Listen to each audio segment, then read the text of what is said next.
ஒரு பிரசித்தி பெற்ற ஊழியக்காரர் யூரோப் தேசத்திலே இப்படியாக பெரிய ஜனக்கூட்டங்களுக்கு முன்பாக பிரசங்கம் பண்ணி கொண்டிருந்தப்ப அவர் பல வியாதியஸ்தர்களை குணப்படுத்துகிறவர், பல அற்புத அடையாளங்களை செய்கிறவர் ஜெபத்திலே. அப்படிப்பட்ட ஒரு ஜெப கூட்டத்திலே சமூக விரோதிகள் அந்த கூட்டத்தில் இடையூறு செய்து அந்த கூட்டத்துக்கு நடுவிலே ஆயிரக்கணக்கான மக்கள் உட்கார்ந்துருக்கிறப்ப அவருக்கு தடை பண்ணி இப்படியாக ஒரு சோதனை செய்தாங்களாம். கேள்வி கேட்டு அவரை சோதனை செய்தாங்களாம். என்னன்னு, நீ பெரிய ஊழியக்காரனாக இருக்க, நீ பலரை ஜெபம் பண்ணி பிசாசை துரத்துற, நீ வியாதியஸ்தரை குணப்படுத்துகிற, ஓகே, உங்கள் பைபிளில் தான் இப்படியாக இருக்குது, விசுவாசிக்கிறவன் சர்ப்பங்களை எடுப்பான், சாவுக்கேதுவான யாதொன்றையும் குடித்தாலும் அது அவர்களை சேதப்படுத்தாதுன்னு எழுதியிருக்குது.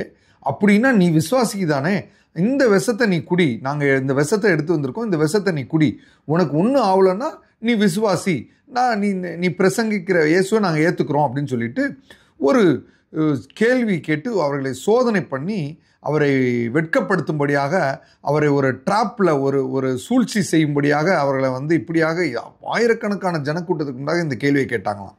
அப்போ அந்த ஊழியக்காரர் சொன்னாராம், அவர்களை புறக்கணித்து அவருடைய வார்த்தையை தள்ளி விட்டுட்டு, நீங்கள் சொல்கிற இதை நான் செய்யணும்னு எனக்கு அவசியம் கிடையாது, நீங்கள் இந்த விஷத்தை நான் வாங்க மாட்டேன், இதை குடிக்கவும் மாட்டேன் அப்படின்னு சொல்லிட்டு ஒரு சம்பவத்தை வேதத்திலிருந்து சொன்னாராம். என்னன்னு சொன்னார்னா, இப்படியாக சோதனைக்காரனாகிய பிசாசு இப்படி தான் ஆண்டவராகிய இயேசு கிறிஸ்துவை சோதிக்கும்படியாக ஒரு நாள் அவரிடத்துல நீர் தேவனுடைய குமாரனே, ஆனால் இங்கே இருக்க கல்லுகளை எல்லாம் அப்பமாகும்படி கட்டளையிடும் அப்படின்னு சொல்லிட்டு சோதனைக்காரனாகிய பிசாசு தேவனாகிய இயேசு கிறிஸ்துட்ட கேட்டானாம். அப்போ ஆண்டவராகிய இயேசு கிறிஸ்து அவர் ரியாக்ட் பண்ணலை. அதுக்கு பதிலாக அவர் என்ன சொன்னார்னா, வேதத்திலேருந்து வசனத்தை கோட் பண்ணாராம். என்னன்னா, மனுஷன் அப்பத்தினால் மாத்திரமல்ல தேவனுடைய வாயிலிருந்து வரும் ஒவ்வொரு வார்த்தையினாலும் பிழைப்பான் என்று எழுதியிருக்கிறதே அப்படின்னு சொல்லிட்டு அந்த வசனத்தை, வேதத்தில் இருக்க வசனத்தை குறிப்பிட்டு சொன்னாராம்.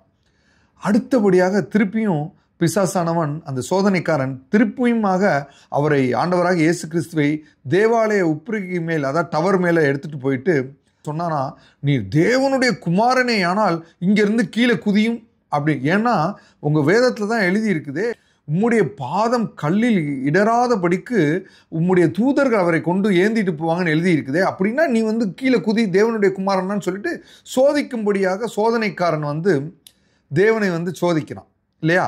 அப்போ ஆண்டவராகிய இயேசு கிறிஸ்து என்ன சொல்றாரு, உன் தேவனாகிய கர்த்தரை பரீட்சை பாராதிருப்பாயாக என்று எழுதியிருக்கிறதே அப்படின்னு சொல்றாரு இல்லையா.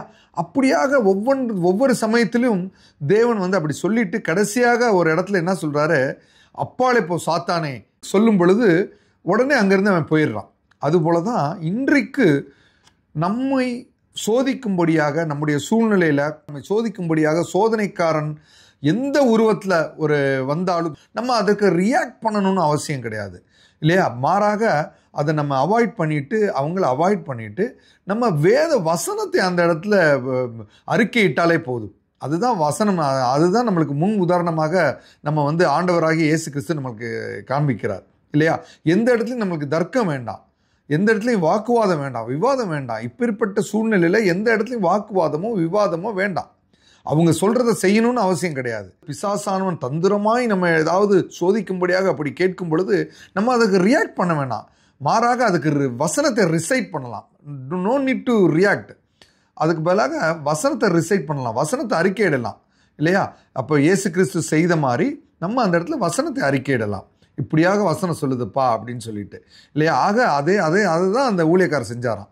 அவர் அவங்களுக்கு ரியாக்ட் பண்ணலை, மாறாக இந்த வசனத்தை கோட் பண்ணினார். இப்படியாக ஆண்டவர் செஞ்சதை அவர் கோட் பண்ணி அந்த இடத்துல தேவையில்லை அப்படின்றத காண்பித்தார். தேவனுடைய நாமம் மாத்திரம் மகிமைப்படுவதாக. ஆமென்.